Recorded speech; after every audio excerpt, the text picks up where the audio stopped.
여러분의 계좌를 건강하게 만들어 드리겠습니다. 닥터스탁 시즌3 진행의 이은주입니다. 저희는 월요일에서 금요일 오후 1시 여러분들 만나 뵙고 있습니다. 네이버나 유튜브를 통해서도 저희 방송 실시간으로 함께 보실 수 있는데요.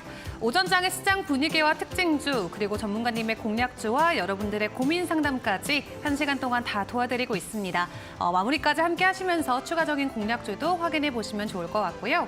오늘 저희와 함께 할 수 있는 방법 먼저 안내해 드리도록 하겠습니다. 유료 문자 샵 3772번으로 여러분들이 고민되시는 종목명, 매수가, 그리고 비중을 담아서 짧은 사연과 함께 보내주시면 저희가 방송을 통해서 여러분께 전략을 세워드리도록 하겠습니다. 그리고 하단에 나가고 있는 QR코드 통해서 노란 톡방도 입장 가능하신데요. 기본 카메라 어플 켜시고 스캔하신 이후에 참여 코드 2024 입력하고 입장해 주시면 됩니다.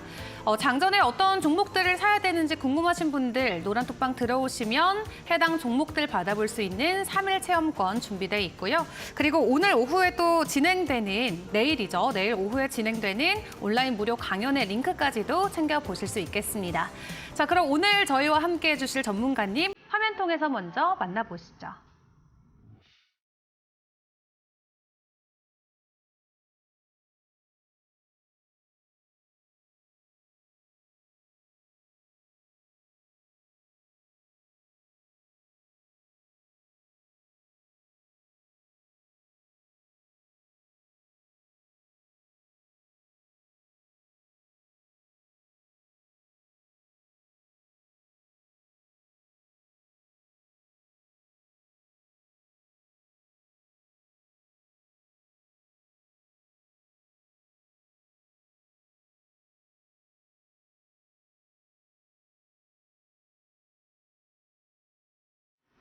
네, 오늘은 이데일리온 이영재 전문가와 이야기 나눠보도록 하겠습니다. 전문가님 어서 오세요. 안녕하세요. 네, 사실 간밤에 미국 시장 분위기가 나쁘지 않았습니다. 이에 오늘 우리 증시 오전장 조금 더 마음 편하게 시장 분위기 살펴볼 수 있었는데요. 이 시각 상황도 바로 확인을 해보도록 하겠습니다. 코스피는 지속적으로 보합권에서 등락을 오가고 있습니다. 2619선 지나가고 있고 코스닥은 어제 이어서 오늘도 개인들의 매수세 속에서 닷새째 오름세를 이어가고 있는데요. 858선 지나가고 있습니다. 사실 요즘 주식시장보다 더 좋은 쪽이 코인 쪽 아닐까 싶은데 비트코인이 간밤에 시가총액이 1조 달러를 돌파하면서 다시 한번 강한 상승을 이끌어가고 있습니다. 비트코인의 현물 ETF 출시 이후로 매일 평균적으로 10,000개 정도의 비트코인이 매입이 되고 있다라고 하는데요. 다만 채굴되고 있는 채굴량은 900개 정도밖에 되지 않아서 공급과 수요에 큰 문제가 있다라고 합니다.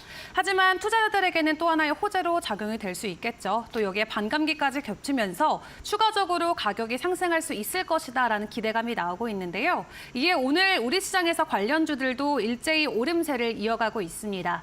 우리 기술투자 같은 경우는 어제 장 마감 때쯤에 이 실적 발표를 했는데 호실적과 함께 오늘 장 초반에 상한가 안착해줬었고요. 지금은 8,660원 선 지나가고 있습니다.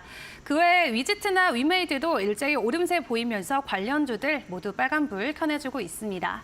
자, 그렇다면 오늘 오전장 분위기 나쁘지 않은 것 같은데 전문가님 늘 예상 외의 답변을 주셨잖아요. 오늘 시장은 좋은 거 맞을까요? 오늘은 사실은 외국인이 지금 매도를 하고 있지만 나쁘진 않다고 생각을 하고 있습니다. 네. 일단 우리 미국 시장부터 좀 얘기를 해보자면은 그저께 이제 CPI가 나왔습니다. CPI가 시장 컨센서스보다 너무 이제 과하게 나오면서 단기적으로 낙폭이 있었는데 어제 이제 되돌림이 나왔습니다. 일단 이제 1월 미국이 이제 CPI 상승률 전월 동월 대비 3.1% 상승을 기록했습니다. 전월에 이제 전년 동월 대비 3.4%보다는 낮아지긴 했지만은 월가 직기한 예상치 2.9%를 웃돌면서 미국 시장이 단기적으로 낙폭을 좀 보였다가 어제 되돌림이 나오는 모습이었습니다. 전월 대비로는 0.3% 올랐는데 역시 시장 예상치에 친 0.2%보다는 높게 나오는 모습을 보여줬습니다. 그러다 보니까 물가에 대한 부담이 좀 생겼었는데 PPI 지표는 오히려 이전보다 좀 둔화된 모습을 좀 보였습니다.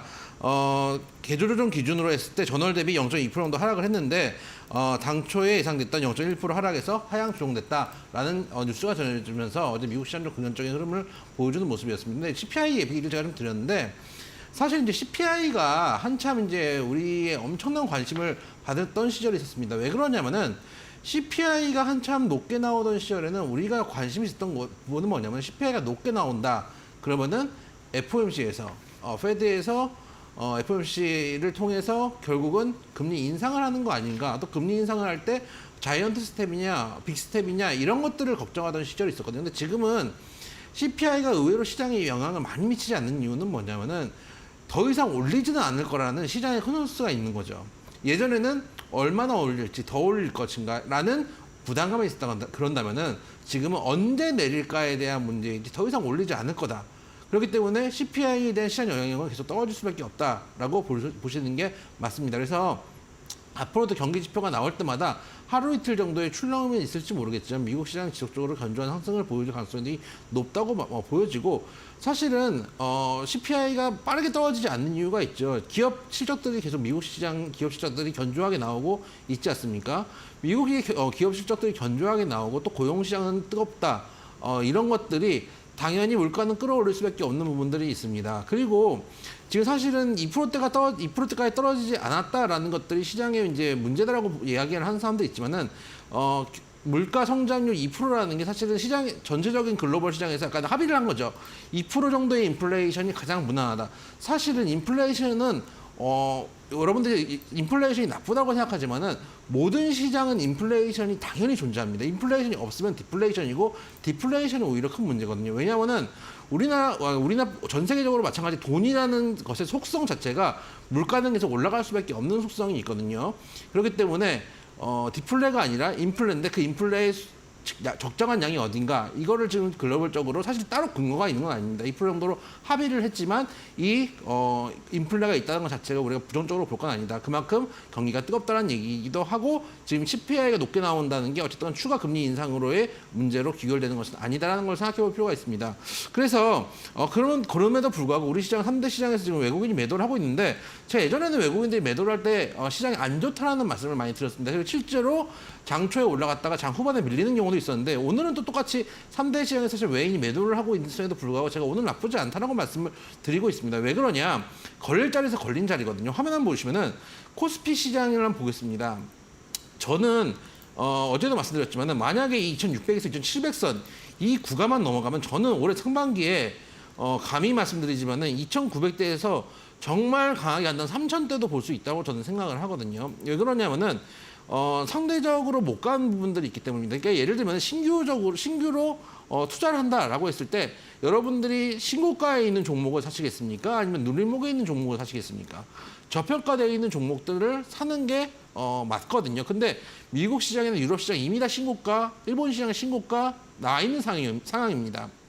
물론 중화권 시장에 남아있긴 하지만 중화권 시장은 아무래도 사회주의고 통제되어 있는 상황이고 지금 헝다가 파산하고 있는 상황이기 때문에 쉽게 돈이 들어가기 쉽지 않거든요. 그러면 결국은 자유시장경제 체제에서는 마지막 남은 시장이 어떻게 보면 우리나라일 수밖에 없습니다. 그렇다면은 우리나라의 외인 수급이 최근에 강하게 들어오고 있다는 것에 대해서는 우리가 납득할 수 있는 부분이겠죠. 오늘 이제 3대 시장에서 매도가 나오고 있지만 사실 선물 시장에서 매도가 강하게 나오고 있는 부분이 있겠지만은 전체적인 매도량이 많지는 않습니다. 3천억 정도의 매도량이 현선물 합쳐가지고 나오고 있기 때문에 매도량이 크진 않다. 오히려 제가 지난번에 말씀드린 것처럼 누를 때 개인들이 받지 못합니다. 어차피 여러분들이 받을 힘이 없습니다. 가계부채 문제 심해지고 있고요. 물가 올라가고 있고요. 가처분 소득들이 없습니다.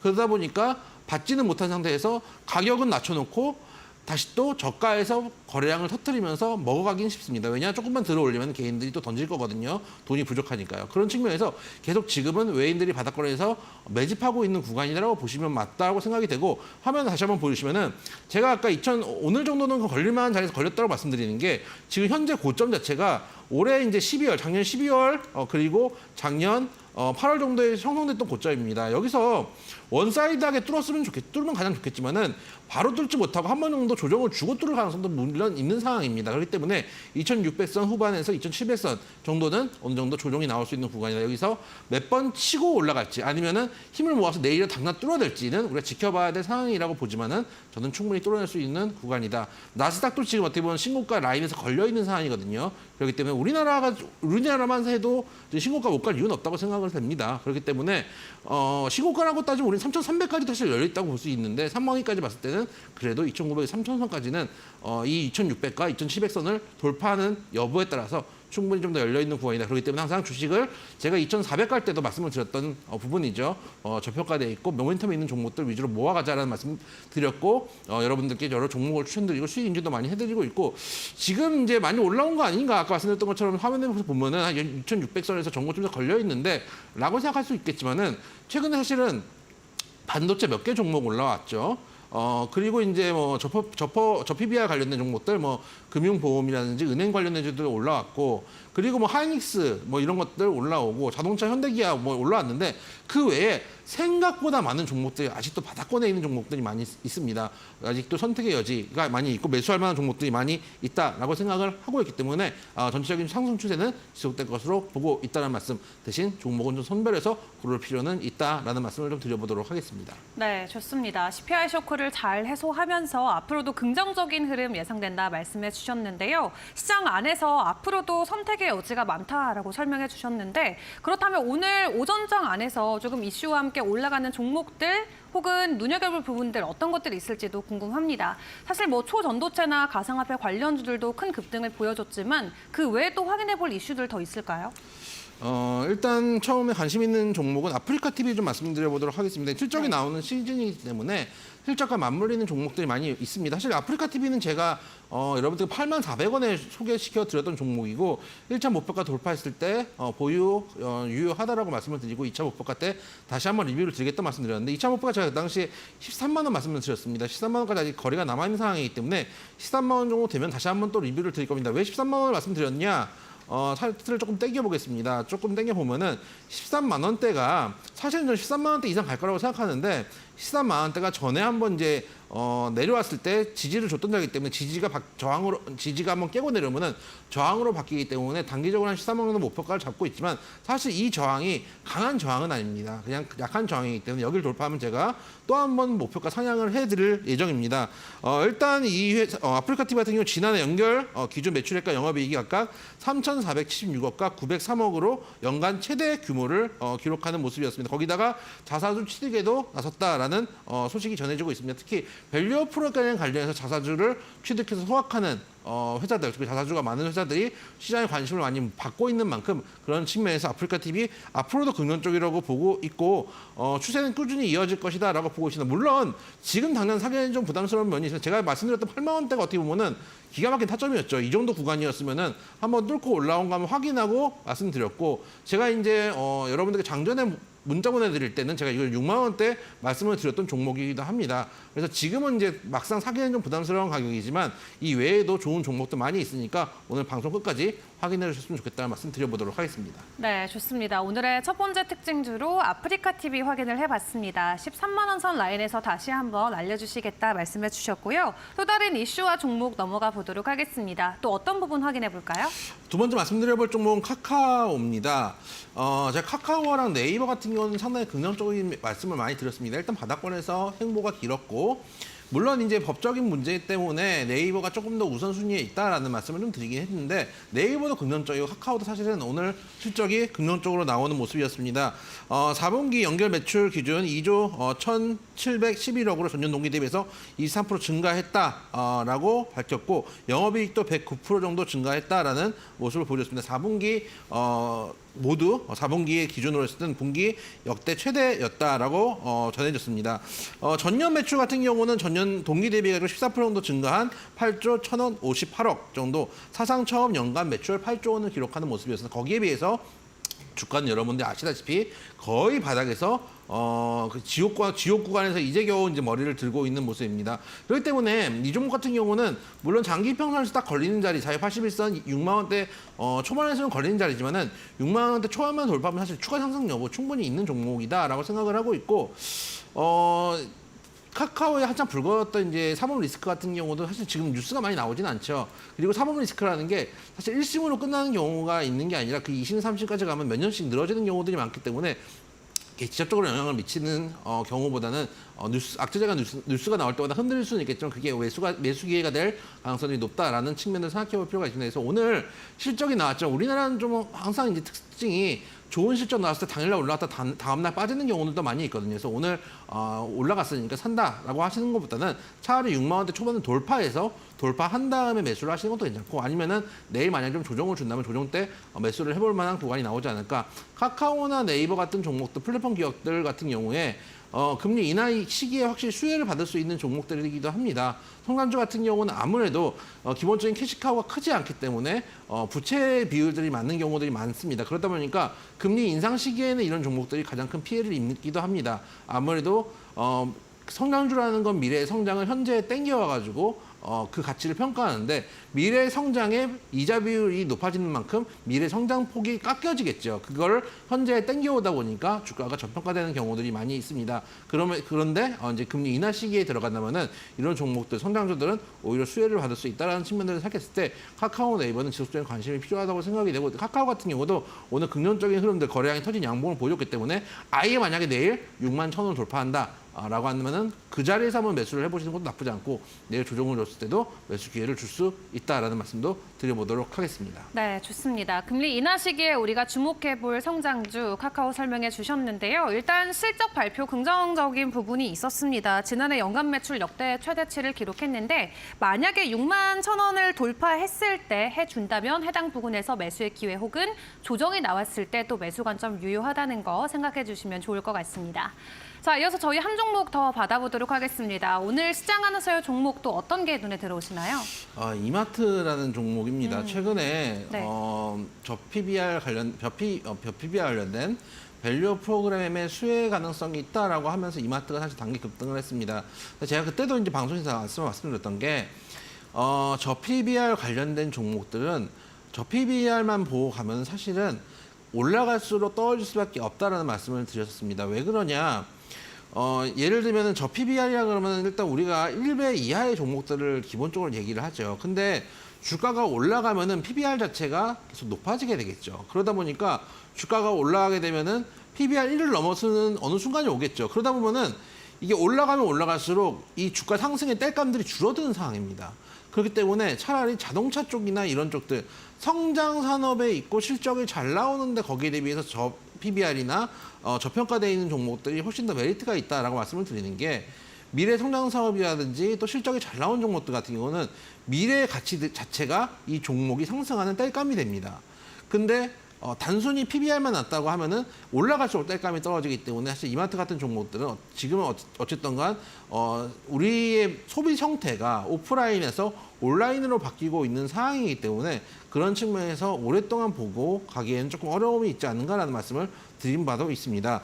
오늘 실적적인 측면도 조금 부진한 모습들을 보여줬는데, 지난해 매출액 9조 4,722억, 영업 손실 469억을 기록했습니다. 연간으로 따졌을 때 영업 적자가 2011년 이마트 법인 설립 이후에 처음입니다. 그만큼 실적이 안 좋았고, 특히 신세계건설의 계열사인 신세계건설, 자회사인 신세계건설의 영업 손실도, 영업 쇼크도 많은 영향을 미치는 모습이었습니다. 원자재 상승, 그리고 미분양 채권 손실 등의 영향도 있는 모습이었는데, 제가 관심 있게 본 거는 이 부분보다 오히려 온라인 유통 계열 쓱마켓이라든지 쓱닷컴이라든지 지마켓에서 영업 적자 382억을 기록했다는 게 저는 좀 더 관심 있게 보여지는 부분인데, 아까 말씀드렸던 온라인 시스템으로 우리가 소비 시스템이 넘어가고 있는 상황인데, 사실 거기에 비해서 쓱닷컴이 지금 힘을 못 쓰고 있다는 얘기거든요. 저도 이제 한때 쓱닷컴을 많이 썼었던 시절이 있었어요. 네. 썼었는데 제가 이제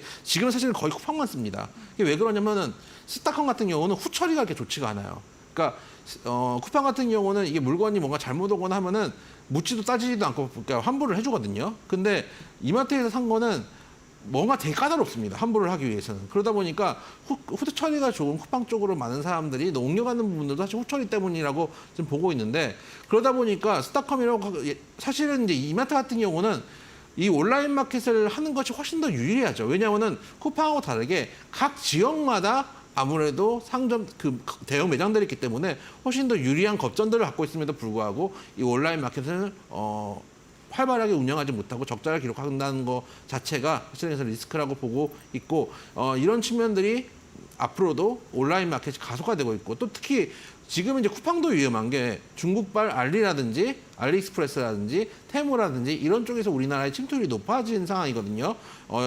유동 인구들도 늘어나고 있는 상황이기 때문에 그런 측면들을 봤을 때 쿠팡도 위험한 지금 상황에 온라인 매장도 힘을 못 쓰고 있고 오프라인도 힘을 못 쓰고 있는 이마트가 지금 과연 영업 실적적으로 앞으로는 크게 반등할 수 있는 모멘텀이 남아있는 거라고 보면은 아직도 쉽지 않을 거라고 생각을 합니다. 그런 측면에서 봤을 때 현재 바로 정리하시기보다는 그래도 장기 평선에서는 그래도 지지가 나올 수 있는 구간이기 때문에 현재 어쨌든 2월 달에 밸류 프로그램 이야기 한 번 더 나오게 되면은 그때 한 번 정도 반등을 해줄 수 있는 구간 남아있다고 생각이 됩니다. 그래서 121선 정도는 기준으로 놓고 이 자리가 깨지면 손절을 하시겠지만은 깨지지 않는다 그러면은 밸류 프로그램 정책이 나왔을 때 한 번 정도 수혜를 받을 수 있으니까 단기 반등 정도는 기대해보고 반기 반등했을 때는 정리하시는 방향으로 말씀을 좀 드려보도록 하겠습니다. 네, 좋습니다. 실적 악화와 함께 앞으로 추가적인 상승 모멘텀이 나와줄지 조금 의구심이 드는 이마트 마지막 종목으로 확인해 봤습니다. 다만 장기평 라인에서 지지해 줄 수 있는지 해당 부분에서 반등 포인트 나올지는 지켜보시는 게 좋을 것 같습니다. 자, 이렇게 오늘 실적 위주로 여러 가지 종목들 함께 확인해 봤는데요. 여러분들이 보유하고 계신 종목도 궁금해요 하시는 분들은 저희와 함께 종목 고민 나눠보시면 좋을 것 같습니다. 유료 문자 샵 3772번으로 여러분들의 종목명과 매수가 그리고 비중을 담아서 보내주시면 전문가님의 차트 분석과 함께 여러분께 전략을 세워드리도록 하겠고요.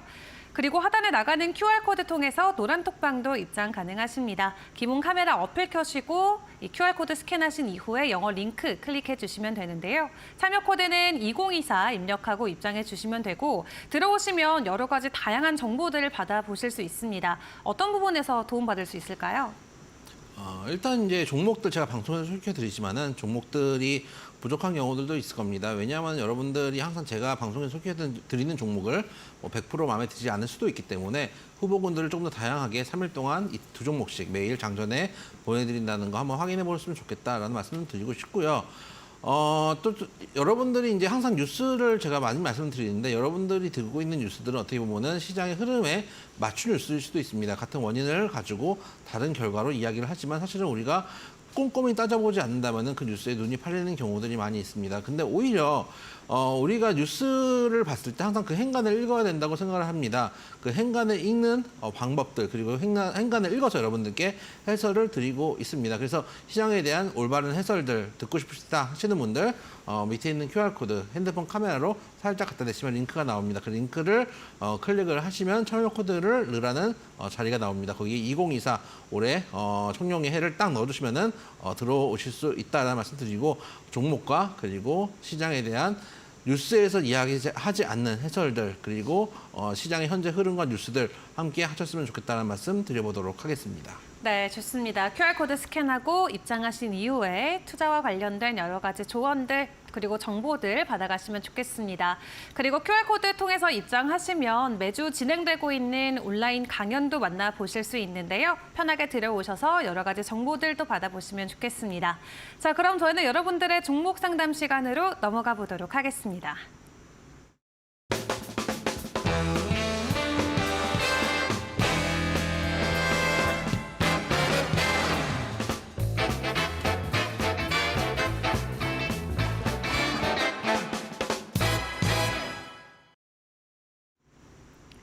네, 여러분들의 종목 고민을 속 시원하게 풀어드리는 종목 상담 시간입니다. 참여 방법 다시 한번 설명드리도록 할 텐데요.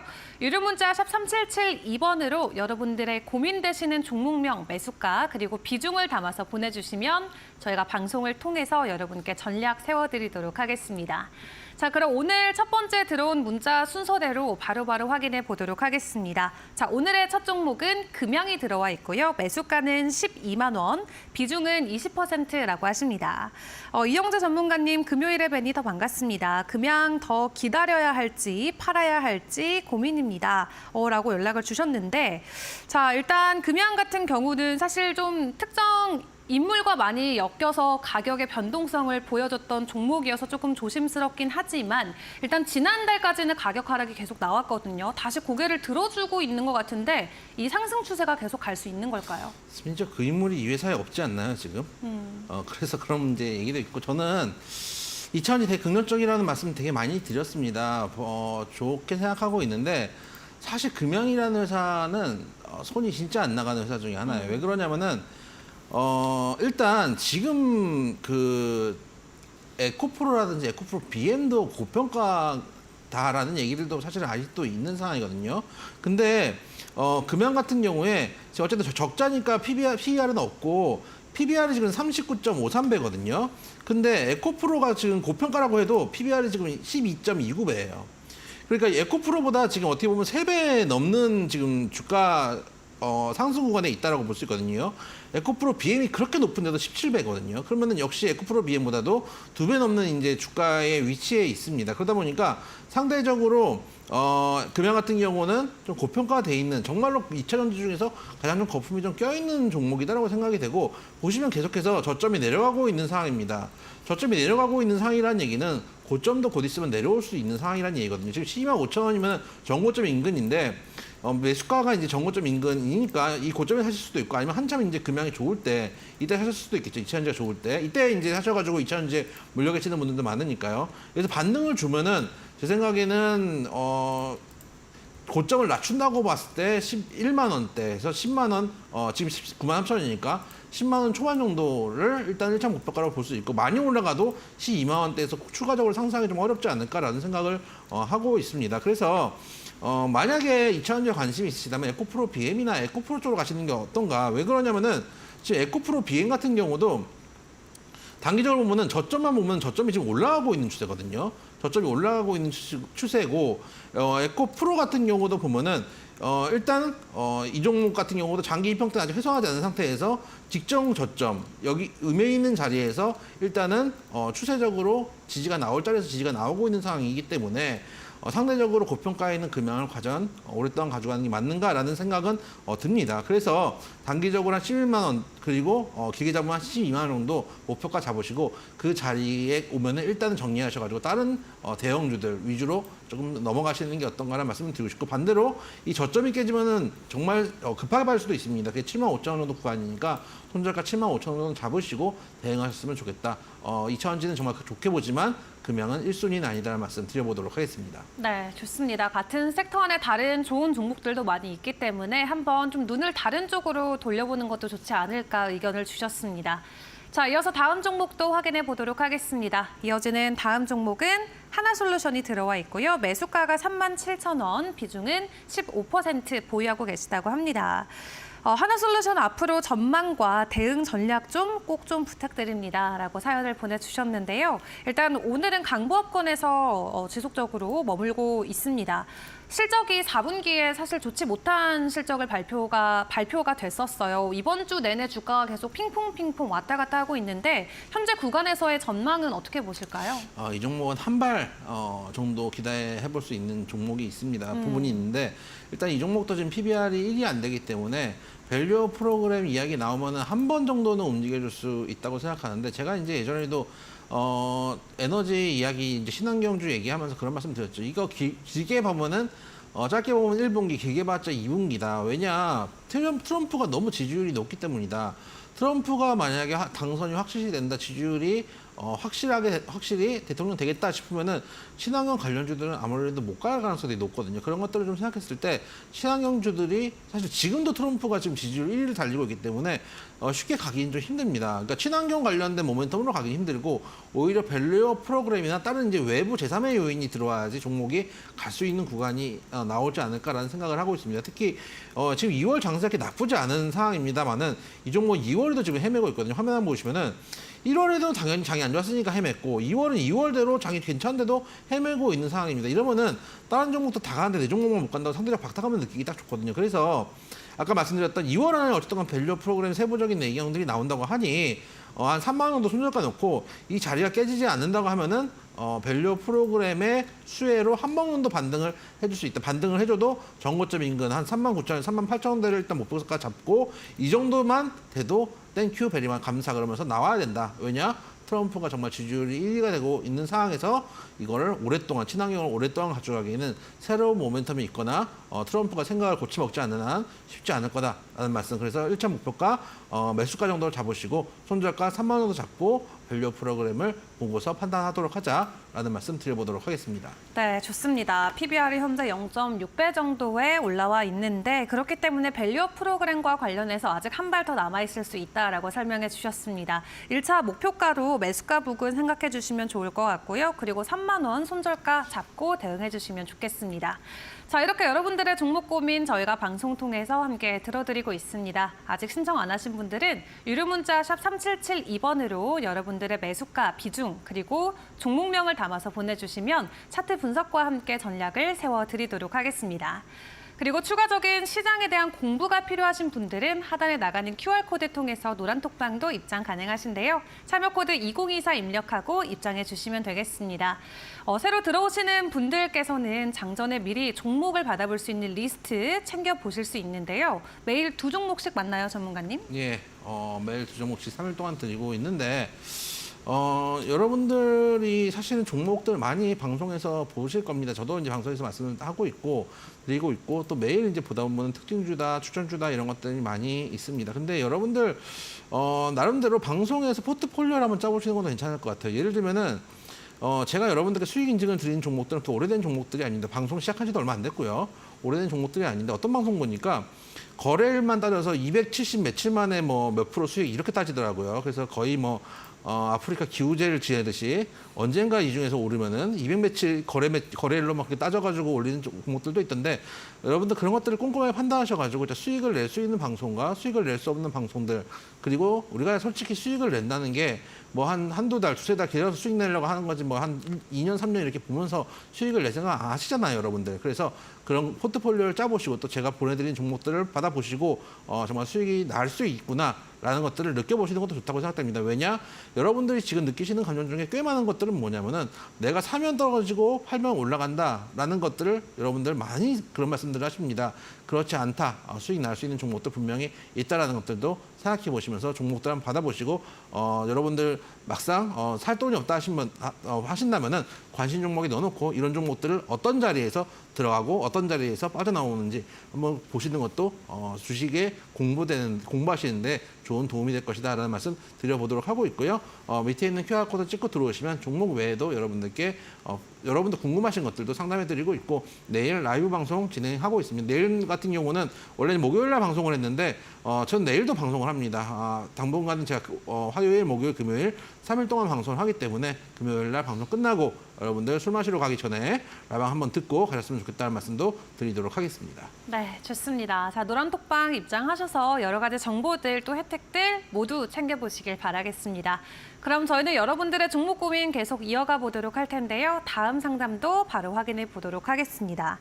자, 이어지는 다음 종목은 에이스테크가 들어와 있고요. 매수가가 2,730원, 비중은 15% 보유하고 계시다고 합니다. 5G 관련해서 사업을 영위하고 있다 정도로 저는 알고 있는데 이런 종목은 어떤 모멘텀을 체크를 해야 되는지 또 어떻게 대응해야 되는지 좀 어려운 것 같아요, 전문가님. 아무래도 이제 최근에 삼성 이재용 회장이 이제 6G 관련된 이야기들 하면서 5G 관련된 종목들이 6G로 이제 관련주로 분류되면서 좀 관심을 모은 부분도 있습니다.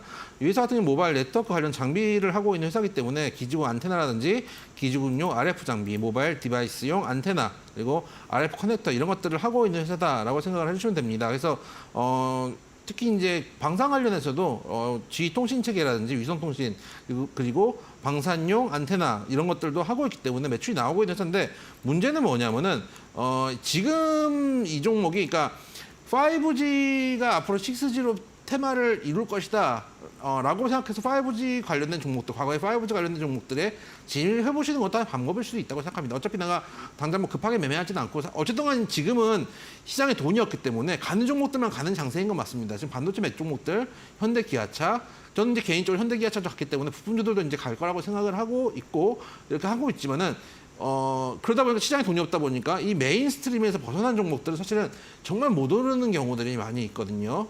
그런데 내가 어차피 빠르게 매매할 거 아닙니까? 묵혀놔야 되겠다라고 생각하는 측면에서는 언젠가 순환매 관점에서 6G도 돌 것이다라고 생각할 수도 있는데 화면 한번 보여주시면은 장기 투자라고 그렇게 해서 후순위를 노려보는 것도 방법이지만 이런 식으로 영업이익이 정말 많이 부러진 물론 5G 종목 중에서 영업이익이 부러진 종목들이 많은 건 사실입니다만은 그 중에서도 흑자 나오는 종목들 그리고 적자가 나오더라도 대부분 흑자 나왔다가 뭐 한 내 정도 적자 나오는 종목들도 분명히 있기 때문에 그런 종목들 위주로 조금 가져가시는 게 어떤가. 이 회사 같은 경우는 지금 뭐 취재한 거 적자가 나오고 있는 상황이고 단기 순이익이나 이런 종목 이런 항목에서도 계속 적자가 나오고 있기 때문에 이런 종목들 같은 경우는 자칫하면은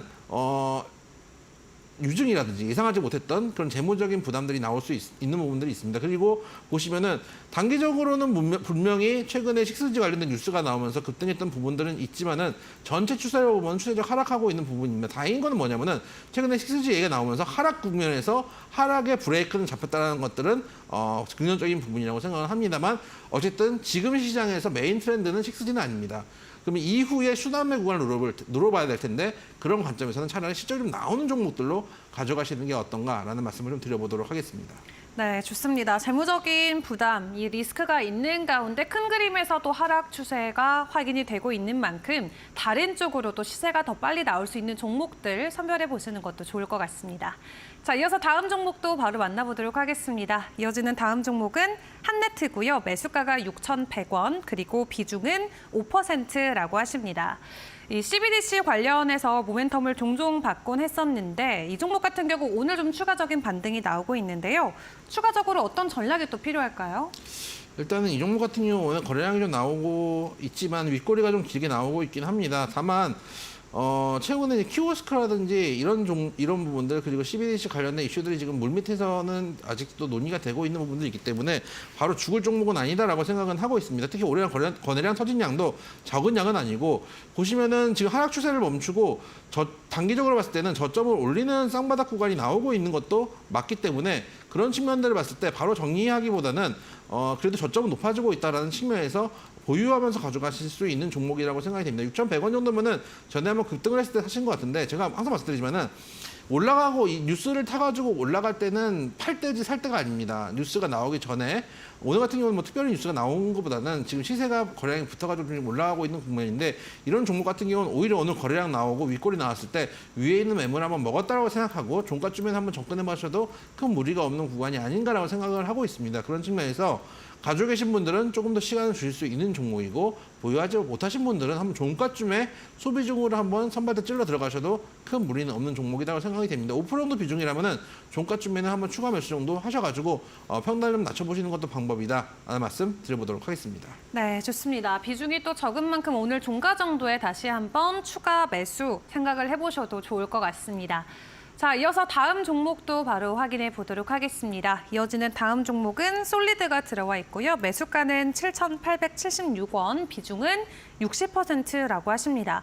비중을 좀 상당히 많이 안고 계신데 일단 어제 발표됐던 실적 확인해 보면은 그래도 영업이익이 전년 대비해서는 오름세를 보였다라는 호실적을 보여준 것 같아요. 오늘은 주가에 반영이 되지 못하고 있지만 이 종목 비중을 많이 담고 계시거든요. 어떤 전략 필요할까요? 자, 아까 이제 말씀드렸던 에이스테크랑 이제 비교해서 말씀 좀 드려볼게요. 같은 네. 통신 관련된 주인데도 에이스테크와 솔리드는 이제 확실히 흐름도 다르고 실적도 다릅니다. 이제 흐름이 다른 이유 중에 하나도 실적이라고 볼 수 있는데 화면 한번 보시면은 이 종목도 사실은 5G 테마를 탔다가 많이 내려오고 나서 지금 바닥을 잡아가는 국면이기도 합니다만은 문제는 뭐냐면 얘 같은 경우는 실적이 꾸준하게 올라오고 있는 상황입니다. 그래서 2020년에 영업이익 적자를 기록했다가 21년에 61억 흑자, 2022년에 286억까지 올해도 실적이 괜찮기 때문에 그런 측면들을 보면은 이게 지금 5G나 6G의 시대는 아니더라도 수남의 차원에서 미래를 보고 장기 투자한다고 생각하고 들어가기에는 아까 이제 에이스테크나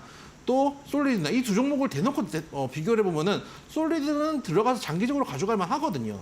어차피 한번 6G만 탈 것 같고 그리고 어차피 지금은 수남의 구간이니까 좀 미리 저점에서 담아놔야지 이런 관점에서 60% 비중이면 조금 비중은 높긴 합니다.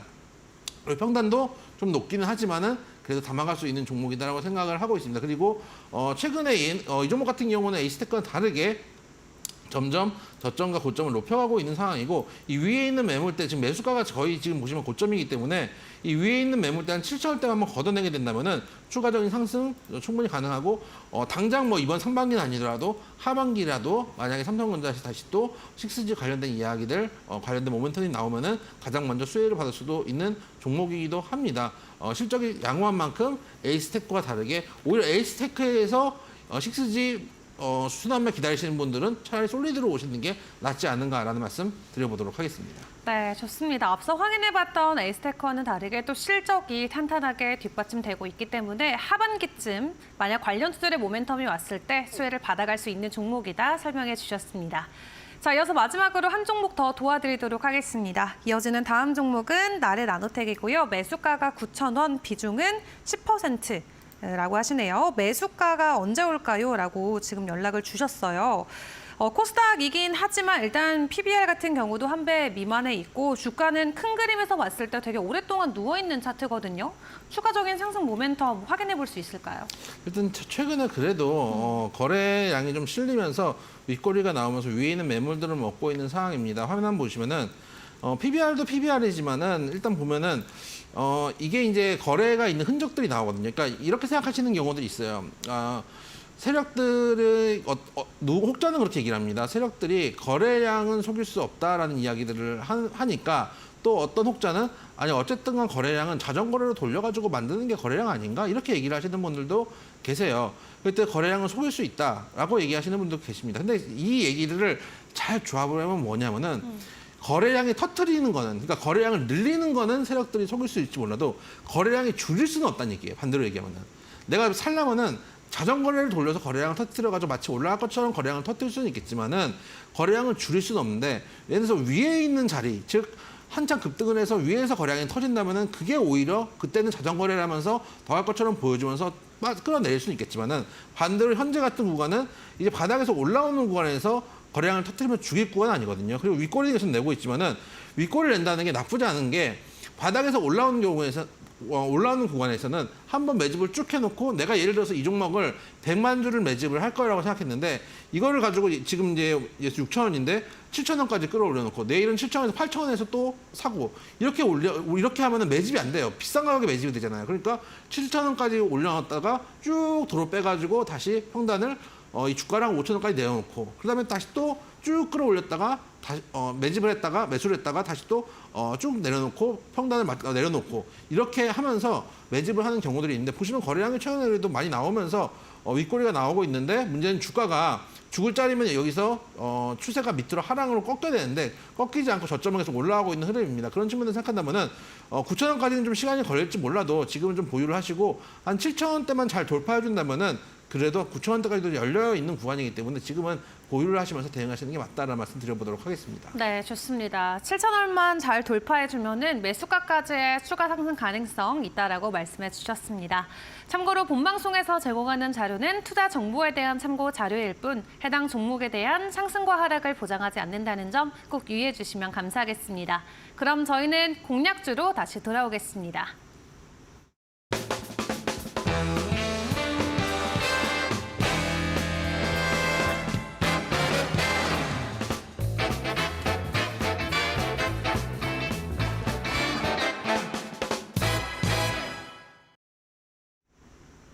네, 주식닥터의 다크호스 공략주 시간입니다. 오늘의 공략주 바로 확인해 보도록 할 텐데요. 오늘 어떤 종목 준비해 주셨나요? 제가 엔터주 중에서 네. 두 종목을 좀 긍정적으로 보고 있다고 말씀드렸었는데 사실 이제 추천을 해드리려고 했다가 자리가 계속 나오지는 않아가지고 추천을 못 해드리고 있다가 오늘은 그래도 좀 자리가 나오는 국면이 있어서 두 종목 중 제가 이제 긍정적으로 보는 JYP랑 하이브 그 두 종목은 그래도 엔터주 중에서 상대적으로 우위에 있다고 보는데 두 종목 다 사실은 그러니까 좋은 종목이라고 꼭 지금 매수해야 되는 거 아니에요. 그러니까 좋은 종목을 매수해야 된다면 삼성전자만 매수하면 됩니다. 대한민국 제일 좋은 주식이니까. 근데 중요한 거는 수익을 내기 위해서는 타점을 잘 잡아야 되거든요. 그런 측면에서 봤을 때 오늘 하이브가 좀 자리가 나와서 말씀을 좀 드려보도록 하겠습니다. 일단 다른 것보다 하이브 하면은 물론 여러 모멘텀이 있지만은 때려주기도 어쩔 수 없이 BTS입니다. BTS밖에 없고 근데 이제 BTS 멤버들이 전부 다 지금 군대를 가지 않았습니까? 근데 문제는 대한민국 군대가 얼마나 좋아졌는지 어제 군대 간 것 같은데 곧 있으면 제대할 사람들이 나오기 시작합니다. 진짜 짧아졌죠. 제 때는 2년 2개월 갔다 왔는데 좀 1년 6개월이라고 하더라고요. 그래서 제일 먼저 군대를 갔던 진이 올해 6월 12일 날 제대 예정입니다. 그 얘기는 지금 현재 2월 15일이잖아요. 제대하면 6월에 제대하면 사야지 하면 늦습니다. 이 전부터 지금부터 팬들은 우리 아미들은 날짜 손가락을 세면서 기다리고 있을 거 아닙니까? 그렇기 때문에 그 전부터 모멘텀이 붙을 가능성이 있습니다. 그렇기 때문에 BTS 멤버들 순차적 제대 일정들을 봐야 된다. 그래서 진이 올해 이제 6월 12일 날 제대할 예정이고 그 다음에 군대 갔던 제이홉이 올해 10월 17일 날 제대할 예정입니다. 그러면은 진 제대하기 한 두세 달 전부터 모멘텀이 붙을 거고 제대하고 나면 제이홉 제대 또 얼마 남았잖아요. 그럼 또 거기 모멘텀이 붙을 가능성이 높거든요. 그런 측면에서 예전에는 이제 악재로 작용했던 BTS의 군대 멤버들이 이제는 호재가 돼서 달라붙을 가능성이 있다라는 측면들 말씀을 좀 드려보도록 하고요. 거기다 꾸준하게 기존 아이들 꾸준한 활동들을 하고 있습니다. 뉴진스나 르세라핌, 세븐틴들, 세븐틴 같은 그룹들이 꾸준히 활동을 하고 있고 IG라고 새로운 이제 3월에 데뷔하는 여자 아이돌이 있습니다. 지난 9월에 방영이 됐던 JTBC 오디션 프로그램 Are You Next라는 프로그램을 통해서 요즘은 이제 이런 프로그램들을 통해 가지고 아이돌들을 만드는 경우들이 많이 있는데 결성된 5인조 걸그룹도 올해 3월 데뷔를 앞두고 있기 때문에 다음 달이잖아요. 다음 달에 이 모멘텀 받고 그러면은 이제 곧 있으면 4월 되면은 진 이제 제대한다는 얘기 솔솔솔 나올 거란 말이죠. 그렇기 때문에 그때 모멘텀들을 받는다면 충분히 하이브 추가 상승할 여력들이 있다고 생각이 되고 화면 한번 보여주시면은 자리가 나왔다는 게 종목이 좋다고 해서 무조건 사야 되는 게 아닙니다. 근데 최근에 흐름들 보면은 저점에서 지금 쌍바닥을 찍고 이제 올라오는 구간이거든요. 그렇기 때문에 여기서 일단은 중요한 건 더 이상 빠질만한 자리가 남진 않았다라는 측면을 생각해 보시고 위에 한번 이제 좋을 때 이렇게 막 올라가다 사는 게 아닙니다. 올라가다가 우리 항상 조정 시에 매수라고 얘기를 많이 하잖아요. 근데 신기한 거는 방송에서 보면은 올라갈 때는 기가 막히게 이렇게 매일 사세요 그러는데 내려와서 조정이 막상 줄 때는 사라는 얘기를 안 하더라고요. 근데 반대로 하이브는 지금 조정 시기 때문에 매수해볼만 합니다. 쌍바닥을 찍고 있는 구간이기 때문에 현재 구간 충분히 들어가볼 만한 구간이다라는 측면에서 가격도 괜찮고 또 지금 새로운 아이돌도 데뷔하고 새로운 아이돌들이면 잘 모르겠다 하시는 분들은 BTS나만 해도 올해 6월이면 나온다. 그러면은 그 전부터 기대감들이 무럭무럭 올라올 수 있다는 측면에서 하이브 말씀을 좀 드려보도록 하고요. 이 종목 일단 오늘 종가, 매수가 말씀을 좀 드려보도록 하겠고요. 1차 목표가 26만 원 좀 말씀을 드려보고 싶은데 26만 원이면 직전 고점을 일단 1차 목표가를 말씀을 드리고 있습니다. 다만 개인적으로 1차 목표가는 1차 목표가일 뿐이고 1차 목표가 물론 차트상으로는 두꺼운 매물대인 건 맞습니다. 전에 한번 고점이기도 하고 내려올 때 지지를 줬던 구간이기 때문에 지지 줬던 구간이 한번 깨지면 그게 저항대로 작용을 하는 건 맞습니다만은 이 모멘텀이 BTS의 진과 제이홉이 제대한다는 모멘텀은 워낙 강력한 모멘텀이기 때문에 1차 목표가는 일단 쉽게 돌파할 가능성이 높다라고 보고 있습니다. 2차 목표가 일단 31만 원 말씀드렸는데 2차 목표가는 2023년에 6월 정도 고점을 일단 2차 목표가를 말씀을 드리겠다. 이 구간은 조금 두꺼운 매물대이기도 합니다. 전에 한번 올라갔던 두 가지 봉에서 저항을 받았던 구간들에서 저항을 받는 구간이기 때문에 2차 목표가 한 31만 원 정도 잡고 대응하시면 좋겠다. 다만 아까 말씀드렸던 대로 BTS 복귀에 대한 모멘텀은 생각보다 강하게 시장에 들어올 수 있다고 생각이 되고 또 올해 상반기 제가 시장을 좋게 보고 있기 때문에 그런 측면에서 엔터 관련된 종목들 지금 JYP도 많이 빠져있는 상태거든요. 한 번 정도 모멘텀 받아갈 시기가 되지 않았나라는 측면에서 하이브 말씀드려보도록 하겠고요. 반대 손절가는 이 밑에 있는 하방이 깨지면 안 되겠죠. 쌍바닥이기 때문에 자리가 좋다고 말씀드렸는데 쌍바닥 자리가 깨지면 오히려 추세 이탈이기 때문에 19만 원 정도를 손절가로 말씀드려보도록 하겠습니다. 네, 좋습니다. 신인 아티스트의 라인업뿐만 아니라 BTS 멤버들의 제대까지 앞두고 있는 하이브 오늘의 공략주로 챙겨주셨습니다. 1차 목표가가 26만 원, 2차는 31만 원 선 확인해 보시면 좋을 것 같고요. 손절가는 19만 원 선까지 챙겨주시면 되겠습니다. 자, 그럼 오늘 저희 전문가님과 도움 말씀 아쉽지만 여기까지 함께 보도록 하겠습니다. 수고 많으셨습니다. 수고하셨습니다. 네, 내일 저희가 더 좋은 전략 가지고 다시 찾아오도록 하겠습니다. 오늘도 함께해 주신 여러분 고맙습니다.